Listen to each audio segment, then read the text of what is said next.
강의 교환을 보시면은 그 차트에 대한 내용을 이렇게 넘버링이 다 돼 있어요. 1번, 2번, 3번, 4번. 그리고 이 번호에 따른 설명이 아주 상세하게 이렇게 나와 있습니다. 1번은 뭐고, 2번은 뭐고, 3번은 뭐고, 4번은 뭐고, 이렇게. 그래서 여러분들이 요 강의 교환을 보면서 충분히 이해하실 수 있을 것 같아요. 그래서 이제 5번에 지표 부분이 굉장히 많습니다. 굉장히 많은데 여러분들이 이건 다 보실 필요 없고, 지난 시간에 제가 말씀드린 거 있죠? 그거 한 4, 5개 정도만 여러분들이 선택을 해서 진행을 하시고, 그리고 나중에 이쪽 실제 트레이딩에 관심을 갖고 또 하고 싶다 그럼 더 많은 지표들에서 공부를 하시면 될 것 같아요. 그래서 제가 여러분들한테 권하는 거는 이 지표 부분에 대해서는 여기 있는 것처럼 이동평균선, 거래량, 그 다음에 볼린저 밴드, MACD, 그 다음에 이제 스토캐스틱 정도 설정해 주세요. 그리고 코인원 차트는요, 일목균형표라는 게 없어요. 그래서 없으니까 요거는 여기서 설정을 못 하죠. 그래서 코인원 차트 같은 데서는 이렇게 한 5개 정도를 설정해서 여러분들이 트레이딩 하는데 사용하시면은 좀 큰 문제는 없을 것 같아요. 그리고 이제 6번은 그 프로 차트 설정하는 것, 7번은 세팅장, 8번은 이렇게 쭉 설명이 되어 있습니다. 그쵸? 얘기한 것처럼 9번에 대해서는 뭐 타임이냐, 시가냐, 고가냐, 정가냐, 거래량이냐, 이거 다 알려드린다 그랬죠. 그쵸? 그래서 이렇게 여러분들이 쭉 10번, 11번 이 내용을 보면서 여러분들이 설정하고 싶으면 설정하시면 될 것 같아요. 자, 그리고 이제 거의 비슷해요.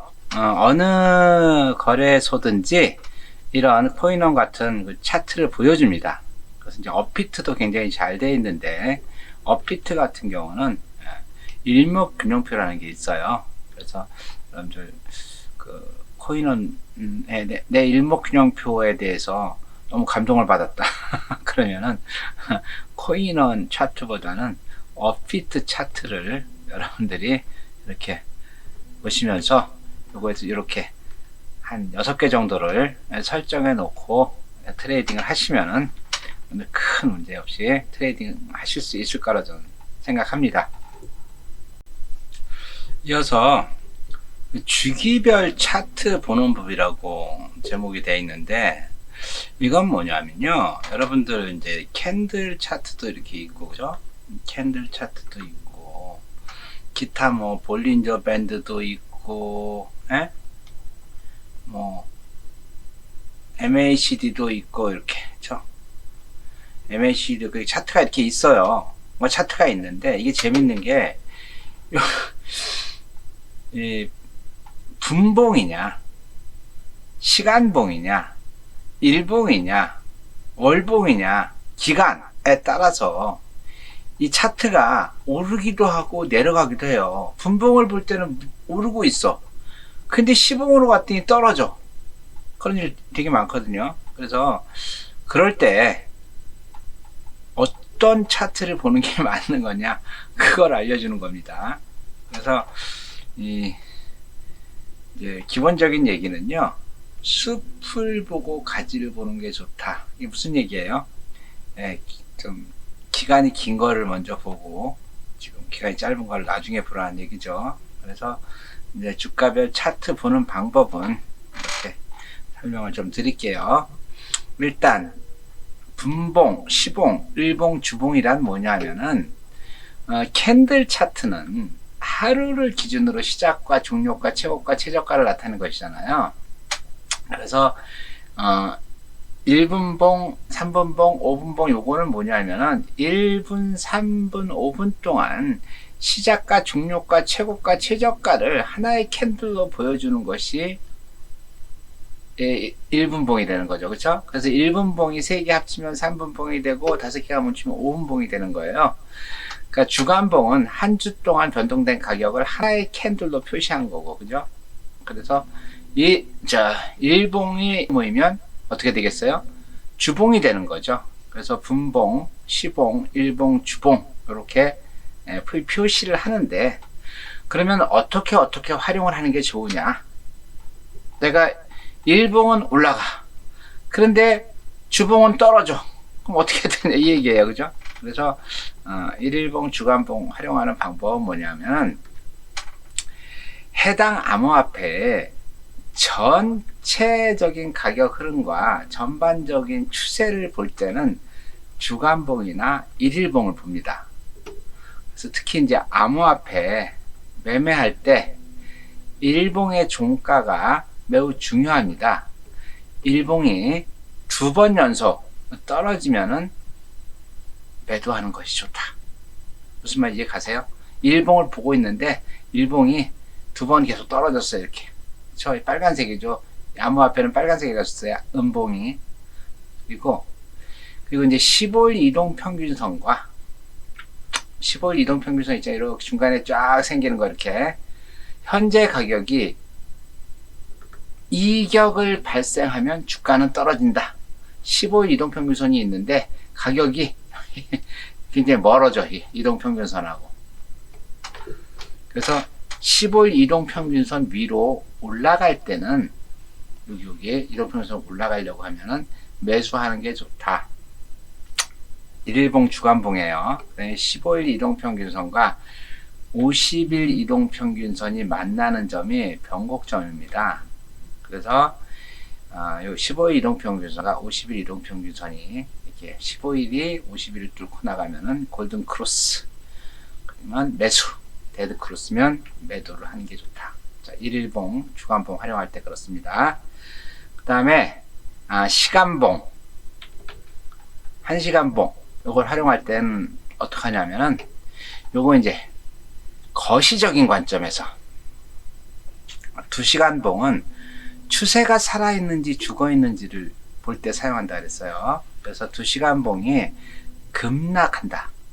2시간봉이 막 떨어져 이렇게 떨어진다. 그러면은 손절하고 매도하는 게 좋죠. 그 다음에 이제 차트상 고점과 저점을 보면서요. 2시간봉, 1시간봉을 가지고 단타에 활용하면 매우 좋다.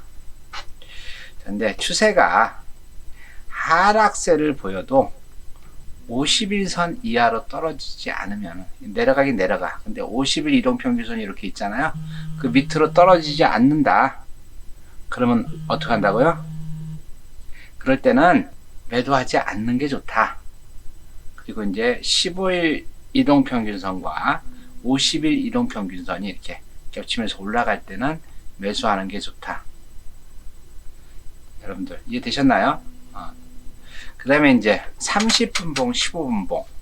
요거는 이제 주로 디폴트 값이 15분봉이에요. 그러니까 여러분들이 일반적인 추세를 볼 때, 그래서 30분봉은 30분에 하나씩 봉이 생기는 거잖아요. 이렇게. 그러니까 30분봉은 조금 지루하더라고요. 그래서 15분봉을요. 15분봉. 그래서 디폴트 값 15분봉이에요. 그래서 이제 일일 트레이딩 하는 사람들 있잖아요. 이런 사람들은 15분봉을 주로 많이 봅니다. 그리고 15분봉은 트레이딩 차트에 디폴트라고 했어요. 그쵸? 지지선, 저항선 그릴 때 굉장히 좋다. 얘기 들었죠? 지지선이 있고 저항선이 있다고. 그래서 지지선, 저항선을 그려지면은 여기 무릎에서 지지선 내가 그리고 그쵸? 저항선 그렸어요. 그죠? 여기 지지선이고 이게 저항선이죠. 이렇게 왔다 갔다 하고 있으면은 여기서 사고 여기서 팔고 이렇게 하면은 볼 수 있다는 거죠. 그쵸? 그리고 15일 이동평균선 위로 가격이 형성되면 두고 보는 게 좋다. 그리고 이제 50일 이동평균선은 강력한 저항선이라 그랬어요. 저항선. 그죠? 그래서 저항선이니까 이 저항선을 넘어갈 때는 어떻게 한다 그랬어요? 그때는 상승한다 그랬죠? 그때는 매수를 해라. 이런 얘기죠. 그쵸? 그리고 이제 3분봉, 1분봉 활용하는 방법. 이제 요 3분봉, 1분봉은 실제 매도 매수를 결정할 때 3분봉, 1분봉 활용하면 됩니다. 그래서 이동평균선이나 볼린저 밴드, 그래서 그걸 참조해 가지고 상승장인 것 같다. 그러면은 매도를 어디다? 상위 밴드에 걸고, 볼린저 밴드를 이용해서. 그 다음에 매수는 어떻게 한다? 하위 밴드를 벗어날 때, 볼린저 밴드 말씀드렸죠, 그쵸? 이렇게 있을 때 여기를 벗어난다. 그러면은 실제 이때 사는 게 아니라 여기에다가 금액을 미리 적어놓고 기다리면 되겠죠. 여기도 금액을 미리 정해놓고 기다리면 되겠죠. 여기는 매수하는 거고, 요거는 매도하는 거고. 그러면 알아서 팔리겠죠. 그렇게 하라는 얘기입니다. 그래서 핵심적인 얘기는 이제 주기별 차트를 이제 활용하는 비법인데, 기간 주기별 차트마다 다 달라요. 그죠?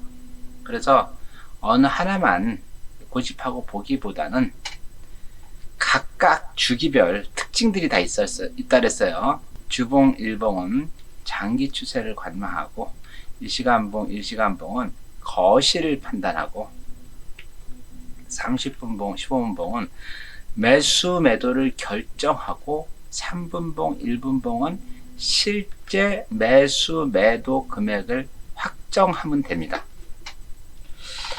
이해되셨나요? 그래서 주봉, 일봉을 보고 어떤 코인에 투자할 거냐 이런 고민을 좀 하시고, 그 다음에 이제 시봉, 분봉을 통해서 매도하겠다, 매수하겠다 결정하시고, 그 다음에 이제 3분봉, 1분봉을 보고 내가 요 금액에 사야겠다 라고 결정을 하시면 되는 겁니다.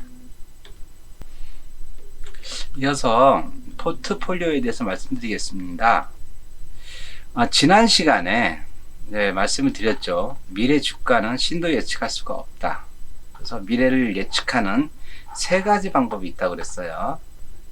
그렇죠? 그래서 첫 번째는 기본적 분석. 기억나시죠? 기본적 분석. 그래갖고 ROE라든가 퍼라든가 PBR이라든가 이런 걸 이용해 가지고 기업의 가치를 분석하는 방법. 그 다음에 두 번째가 이제 기술적 분석이라 그래 가지고 차트 분석 얘기하는 거죠. 차트. 그래서 여러분들 캔들 차트도 여러분들 공부를 했고, 엘리어스 파동도 이렇게 공부했잖아요. 그죠? 그리고 이동 평균선에 대해서 알아보고, MACD도 알아보고, 볼린저 밴드를 이용하는 것도 알아보고, 그 다음에 여러분들 일목균형표 같은 거 여러분들 레포트 쓰고 했잖아요. 그죠? 그래서 그런 기술적 분석이 있고, 또 하나가 이제 포트폴리오라고 하는 게 있다 그랬어요. 그죠? 이 포트폴리오. 그래서 포트폴리오에 대해서 같이 한번 알아보죠. 포트폴리오는 미래를 예측할 수 없으니까 우리가 안전하게 투자하자 이거예요. 안전하게. 그래서 가장 기본적인 게 계란을 한 방울에 담지 말라, 이게 포트폴리오예요. 그래서 투자 자금을 나누자는 얘기죠. 그러니까 진짜 상승 가능성이 있는 데는 100% 투자하는 게 아니라 상승 가능성이지 상승한다는 게 아니잖아요. 그래서 거기에 대해서 30%만 투자를 하고, 또 다른 데다가 20% 투자하고 10% 투자하고. 그래서 이제 워렌 버핏 같은 경우도 각 분야별로 있죠. 분야별로 이렇게 자기가 좋아하는 분야는 35%, 그 다음에 11%, 10%, 이렇게 7%, 5% 이렇게 나눠서 10종목을 보유를 하고 있어요. 그죠? 그런 것처럼 미래는 정확하게 예측할 수 없으니까 한쪽에다가 모든 걸 올인하게 되면은 그만큼 리스크가 많으니까 분산해라 라고 얘기하는 건데, 포트폴리오는요, 그래서 가장 핵심이 뭐냐면 30%의 현금을 꼭 갖고 있어라 이 얘기예요. 30%의 현금. 왜 이런 얘기를 하냐면요, 우리가 이제 계속 그 주식을 보고 있으면은 주식이 오르고 내리는 게 보여요. 보이는데 중요한 건 지금 떨어졌어. 지금 사기만 하면 무조건 올라. 이건 확신이 서. 그런데 뭐가 없어? 현금이 없어. 현금이 없으면 어떻게 돼요? 그게 못 사는 거죠. 그렇다고 이거 확신이 서. 빚내서 샀어. 그런데 확신은 100%는 아니잖아요. 1%가 잘못돼가지고 이게 또 떨어졌어 밑으로. 그럼 빚낸 거 어떻게 해요? 그냥 불안해가지고 사실 제대로 트레이딩을 못 하는 거죠. 그래서 이제 포트폴리오 짤 때 가장 핵심적인 부분은 뭐냐면 30%의 현금은 꼭 확보해라. 그래서 저 같은 경우도 이제 포트폴리오를 나누는데 이제 암호화폐 투자를 하잖아요. 그래서 이제 예를 들어서 비트코인에다가 뭐 한 50% 정도 투자하고, 이더리움에다가 한 20% 정도 투자하고, 그 다음에 이오스에다가 한 뭐 10% 투자하고, 나머지 20% 가지고 기타 등등 동전 코인도 좋고 괜찮은 코인도 좋고 이렇게 나눠서 투자를 합니다. 그리고 저 같은 경우는 전체적인 금액도 분류를 해요. 그래서 제가 가지고 있는 이제 투자 금액이 있으면 그 금액을 갖다가 9대 10으로 나눠요. 여기 90, 여기 10으로 나눠 가지고 실제 90%는요 그냥 존버합니다. 존버하고 요 10%만 가지고 트레이딩을 합니다. 트레이딩을 하는 이유는 이제 그 느낌을 좀 이해하려고 공부도 좀 하고, 그래서 요 10% 가지고 트레이딩을 하고 90%는 존버를 하고 있어요. 왜 존버를 해요? 네, 암호화폐는 이제 태동기예요. 제가 볼 땐 그런 것 같아요. 제가 볼 때는 암호화폐는 모든 게 다 그렇잖아요. 이렇게 뭐 태동기, 성장기, 성숙기 이렇게 해서 세택이 이렇게 내려가잖아요. 제가 볼 때는 암호화폐 요 정도, 뭐 많이 돼봐야 요 정도라고 생각을 해요. 암호화폐. 그래서 아직도 이제 발전 가능성이 많다고 하니까 저는 웬만하면 존버를 하고 있습니다. 근데 존버가 중요한 게 뭐예요? 될 만한 암호화폐를 존버를 해야지. 상패당하는 암호화폐에 존버했다. 그럼 어떻게 돼요? 쪽박 차는 거죠. 이어서 포뮬러 플랜에 대해서 말씀을 드리겠습니다. 포뮬러 플랜은 다른 게 아니라 이제 투자 의사 결정을 사람이 하다 보니까 사람은 욕심이 있잖아요. 그래서 투자를 실패하는 경우가 많은데 그걸 갖다가 기계한테 그 투자하는 걸 맡기자라고 하는 게 포뮬러 플랜이라고 하는 방식입니다. 그래서 말 그대로 투자 의사를 미리 설정된 매매 행동 계획표에 따라서 기계적으로 실행하는 투자법을 포뮬러 플랜이라고 이야기합니다. 포뮬러 플랜이 각광을 받기 시작한 건 뭐냐면은 주가 변동의 규모나 시기를 사람이 예측하다 보니까 한계가 있어요. 사람은 특히 욕심이 많아가지고, 그래서 그 수치를 자동적으로 분석해서 기계적으로 자동 반복적으로 투자를 하는 방법을 포뮬러 플랜이라고 이야기합니다. 그래서 이제 사람의 판단으로 인해서 발생할 위험을 최소화시키는 게 바로 이 포뮬러 플랜 방식이죠. 그래서 포뮬러 플랜 방식이 또 여러 가지가 있어요. 이렇게 정액법이 있고, 정액법은 뭐냐면요, 투자액을 정해가지고, 예를 들어서 내가 5천만 원을 투자하겠다. 5천만 원을 투자했어. 그런데 6천이 됐어. 그럼 1,000만 원을 팔아가지고 가장 안전한, 수익은 그렇게 크지 않지만 가장 안전한 투자가 채권이잖아요. 그러니까 채권을 사놓는 거예요. 채권을. 그리고 이제 다시 주가가 떨어졌다. 그러면 사놓은 채권을 가지고 팔아서 다시 주식을 매수하는 거죠. 정해진 금액 가지고. 정률법은 주식을 내가 몇 프로 일정하게 갖고 있겠다. 그렇죠? 그래서 주가가 오르면은 그 비율이 높아지는 거잖아요. 높아지면은 팔아가지고 다시 채권을 사놓고, 그래서 주식의 비율을 일정하게 유지하는 걸 정율법이라고 이야기합니다.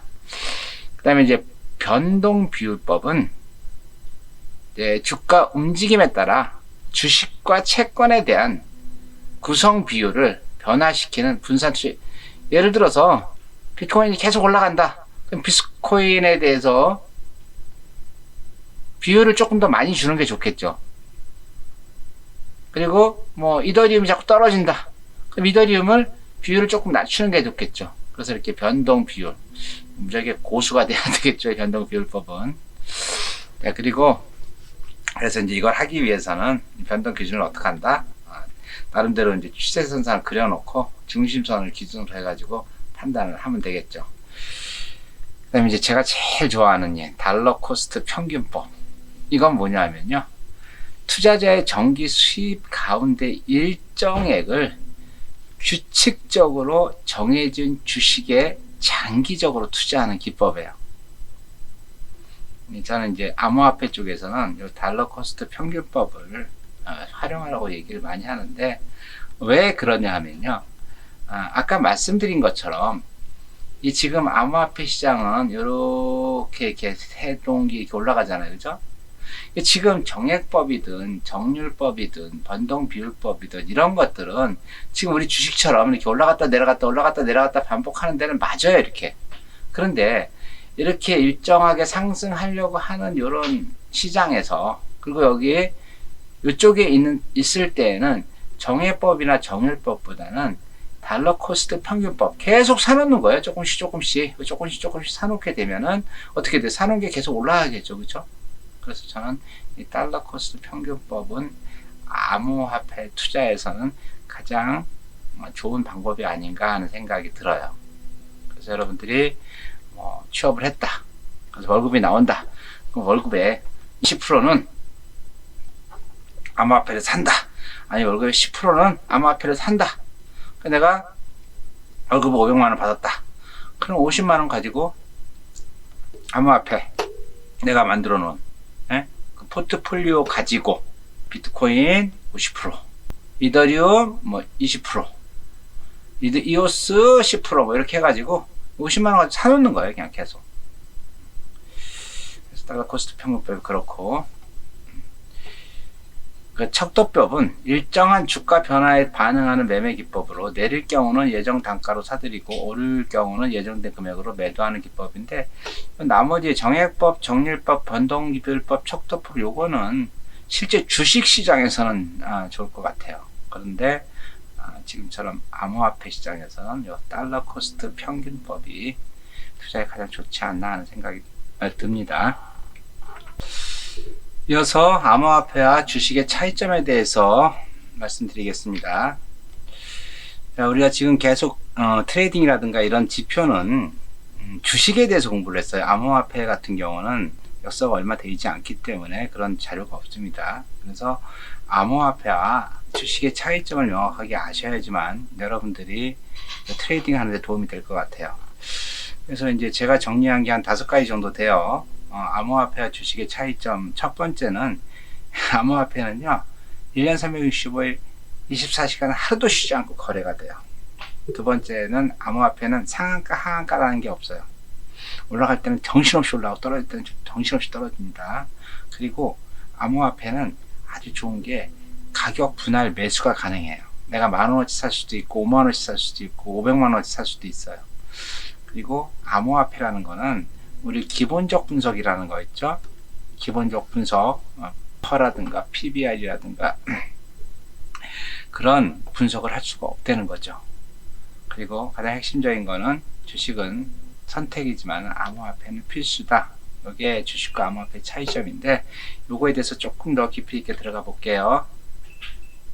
자, 제일 먼저 얘기하는 거는 1년 365일 24시간 하루도 쉬지 않고 거래한다. 주식시장은 9시부터 3시까지이고 토요일, 일요일, 국경일, 공휴일, 임시휴일 다 쉬어요.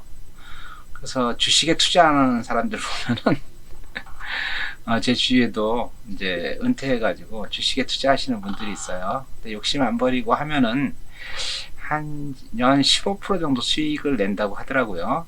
그러면 한 5억 정도 투자를 하면은 연 15%면 얼마예요? 한 5천만원, 7천만원 되잖아요. 그러면 연봉 7천만원이면 충분히 먹고 사는데 문제 없잖아요. 그죠? 그래서 그리고 이제 재밌는 거는 주식에 투자하는 친구들은 너는 날 다 쉬고, 그렇죠? 그리고 9시에 출근해서 4시에 퇴근하고. 그러니까 근데 공무원보다 더 좋더라고요. 그런데 암호화폐 거래소는 하루도 쉬지를 않고 거래를 합니다. 근데 이거 시간으로 계산하면은 주식보다 암호화폐 거래 시간이 4배 정도 많다는 거죠. 그건 이 얘기는 무슨 얘기냐면 돈을 벌 수 있는 시간이 주식이 1이 되면은 암호화폐는 그 4배라는 거죠. 역으로 손해볼 수 있는 확률도 4배가 되는 거예요. 그죠? 두 번째, 암호화폐는 상한가, 하한가가 없다. 그쵸? 이제 미국 같은 경우는 없는데 우리나라만 있어요. 전일 종가 대비 금액이 30% 이상이 올라가면은 가격을 제한하고, 그쵸? 8% 이상, 15% 이상 급락한 상태가 1분 이상 지속될 경우 서킷 브레이크라고 그래가지고 거래를 중지를 시켜요. 그래서 이제 1단계, 2단계, 3단계 서킷 브레이크가 발동돼 그날 장을 마감해 버립니다. 그러니까 가격이 급상승, 급하락하는 거를 어느 정도 시스템으로 조정을 한다는 거죠. 그런데 암호화폐는 아무런 견제 장치가 없습니다. 이 견제 장치를 만든다는 것 자체가 좀 애매해요. 그래서 2016년 6월 26일 날 이더리움이 거의 폭락을 했는데 시스템 트레이딩 하던 사람들이 있었어요. 어느 가격에 들어가면 자동으로 판매 주문하는 그 스톱레스 오더라는 게 있는데 이런 자동 주문 시스템 때문에 10센트까지 317달러가 10센트까지 떨어졌어요. 말이 안 되죠, 그렇죠? 그런데 이런 일이 발생했다는 거예요.